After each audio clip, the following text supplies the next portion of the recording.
Hello students, नमस्कार। मैं राजेश आप सभी का एक बार फिर अपने यूट्यूब चैनल गुरुजी ज्ञान गंगा में स्वागत करता हूं। फ्रेंड्स, आज की वीडियो हिंदी व्याकरण के महत्वपूर्ण प्रश्नों पर आधारित है, तो प्लीज़ आपसे रिक्वेस्ट है कि वीडियो को पूरा अंत तक देखें तथा चैनल पर नए हैं तो प्लीज़ चैनल को लाइक और सब्सक्राइब कर दोस्तों में शेयर करें, जिससे कि उन्हें भी हमारी आने वाली सभी महत्वपूर्ण वीडियो सबसे पहले प्राप्त हो सके। तो आइए शुरुआत करते हैं आज की वीडियो और देखते हैं आज का पहला क्वेश्चन। आज का पहला क्वेश्चन है, भाषा शब्द संस्कृत के किस धातु से बना है? भाषा शब्द संस्कृत के किस धातु से बना है? ए भास, बी भाष्य, सी भाषी या फिर डी भास। इसका राइट आंसर है डी भास। भाषा शब्द संस्कृत के भास शब्द से बना है। अगला क्वेश्चन है, इनमें से कौन सा भाववाचक संज्ञा है? इनमें से कौन सा भाववाचक संज्ञा है? ए श्याम, बी नदी, सी बचपन या फिर डी पानी। इसका राइट आंसर है सी बचपन। इनमें से बचपन जो है वो भाववाचक संज्ञा है, जबकि श्याम। अगला क्वेश्चन है, वह घर पहुंच गया। वह घर पहुंच गया में पहुंच गया किस क्रिया का उदाहरण है? वह घर पहुंच गया में पहुंच गया किस क्रिया का उदाहरण है? तो इसका राइट आंसर है सी संयुक्त क्रिया। अगला क्वेश्चन है, भूतकाल के कितने भेद होते हैं? भूतकाल के कितने भेद होते हैं? ए 3, बी 4, सी 5 या फिर डी 6। इसका राइट आंसर है डी 6 भेद। भूतकाल के 6 भेद होते हैं। भूतकाल के 6 भेद होते हैं। अगला क्वेश्चन है, कविता में मुक्त छंद का प्रयोग किसने प्रारंभ किया था? कविता में मुक्त छंद का प्रयोग सबसे पहले किसने प्रारंभ किया था? ए सूर्यकांत त्रिपाठी निराला, बी सुमित्रानंदन पंत, सी केदारनाथ या फिर डी भवानी प्रसाद मिश्र। इसका राइट आंसर है ए सूर्यकांत त्रिपाठी निराला। कविता में मुक्त छंद का प्रयोग सूर्यकांत त्रिपाठी निराला ने किया था। अगला क्वेश्चन है, जयशंकर प्रसाद जी की काव्य भाषा कौन सी है? संस्कृत, ए अवधी, बी मैथिली, सी मगही या फिर डी खड़ी बोली। इसका राइट आंसर है डी खड़ी बोली। जयशंकर प्रसाद जी की काव्य भाषा खड़ी बोली है। अगला क्वेश्चन है, इनमें से कौन छायावादी कवि नहीं है? इनमें से कौन छायावादी कवि नहीं है?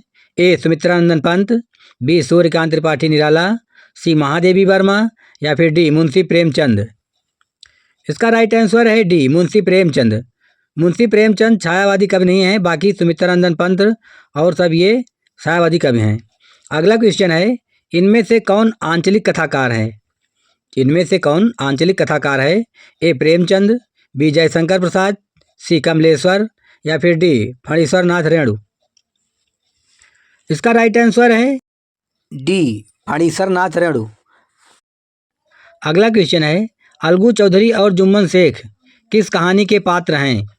अलगू चौधरी और जुम्मन शेख किस कहानी के पात्र हैं? ए वापसी, बी परिंदे, सी पंच परमेश्वर या फिर डी साइकिल की यात्रा।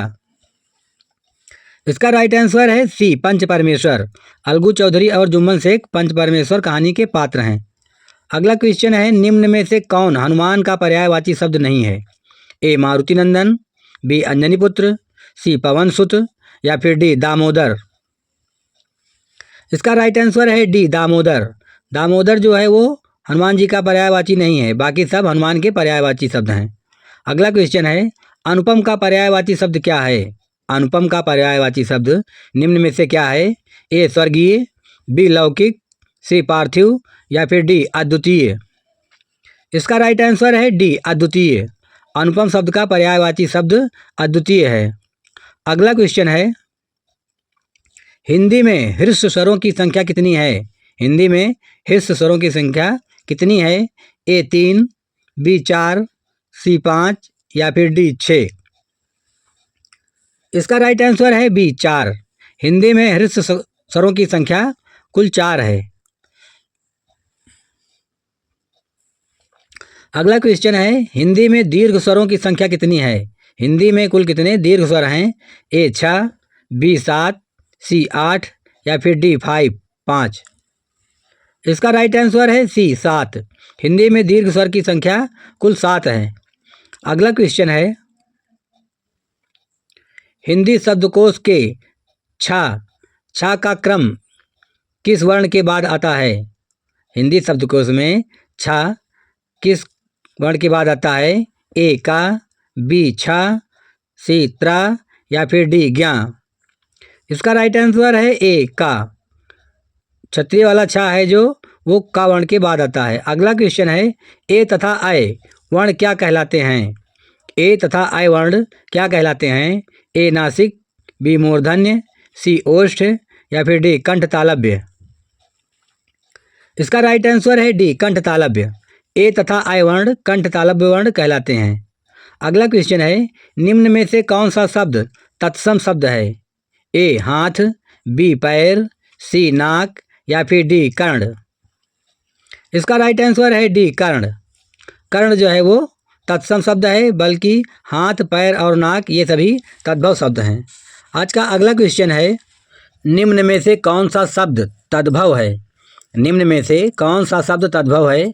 ए गृह, बी कोर्ट, सी वृषभ या फिर डी घर। इसका राइट आंसर है डी घर। घर जो है वो तद्भव शब्द है, गृह जो है वो तत्सम शब्द है, कोर्ट इंग्लिश वर्ड है तथा वृषभ भी संस्कृत है। अगला क्वेश्चन है संधि कैसा शब्द है? संधि कैसा शब्द है? ए तत्सम, बी तद्भव, सी देशज या फिर डी विदेशज। इसका राइट आंसर है ए तत्सम। संधि जो है वो तत्सम शब्द है। इसका राइट आंसर है ए तत्सम। संधि का मतलब जोड़। अगला क्वेश्चन है हरिश्चंद्र शब्द में कौन सी संधि है? हरिश्चंद्र शब्द में कौन सी संधि है? ए स्वर संधि, बी व्यंजन संधि, सी विसर्ग संधि या फिर डी इनमें से कोई नहीं। इसका राइट आंसर है सी विसर्ग संधि। हरिश्चंद्र में विसर्ग संधि है। हरिधन चंद्र बराबर हरिश्चंद्र, हरिधन चंद्र बराबर हरिश्चंद्र। अगला क्वेश्चन है अव्यय के कितने भेद होते हैं? अव्यय के कितने भेद होते हैं? ए 3, बी 4, सी 5 या फिर डी 6। इसका राइट आंसर है सी 5। अव्यय के 5 भेद होते हैं। इसका राइट आंसर हुआ सी 5। अगला क्वेश्चन है सूक्ष्म का विलोम शब्द क्या है? सूक्ष्म का विलोम शब्द निम्न में से क्या है? ए निश्चित, बी अदृश्य, सी स्थूल या फिर डी सूक्ष्मदर्शी। इसका राइट आंसर है सी स्थूल। सूक्ष्म का विलोम शब्द स्थूल है, तो इसका राइट आंसर है सी। अगला क्वेश्चन है कन्यादान में कौन सा समास होगा? कन्यादान में कौन सा समास होगा? ए बहुब्रीहि समास, बी तत्पुरुष समास, सी द्वंद्व समास या फिर डी कर्मधारय समास। इसका राइट आंसर है बी तत्पुरुष समास। कन्या का दान, कन्या का दान बराबर कन्यादान, तो यहाँ पर हुआ तत्पुरुष समास। अगला क्वेश्चन है देश विदेश में कौन सा समास है? देश विदेश शब्द में कौन सा समास है? ए द्विगु समास, बी बहुब्रीहि समास, सी द्वंद्व समास या फिर डी कर्मधारय समास। इसका राइट आंसर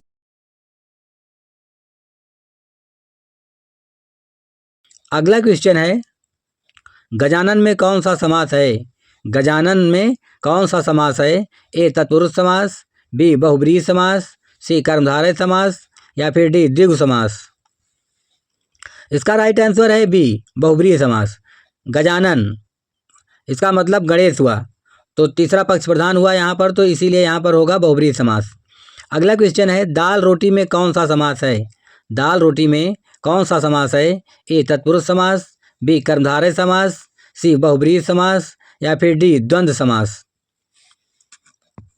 इसका राइट आंसर है डी द्वंद्व समास। दाल रोटी में द्वंद्व समास है, दाल और रोटी में द्वंद्व समास। अगला क्वेश्चन है यथाशक्ति में कौन सा समास है? यथाशक्ति में कौन सा समास है? ए बहुब्रीहि समास, बी कर्मधारय समास, सी अव्ययी भाव समास या फिर डी द्विगु समास। इसका राइट आंसर है सी अव्ययी भाव समास। यथाशक्ति में अव्ययी भाव समास है। बहुत ही इंपॉर्टेंट है यह क्वेश्चन, यह सभी परीक्षाओं में पूछा ही जाता है। अगला क्वेश्चन है लंबोदर किस समास का उदाहरण है?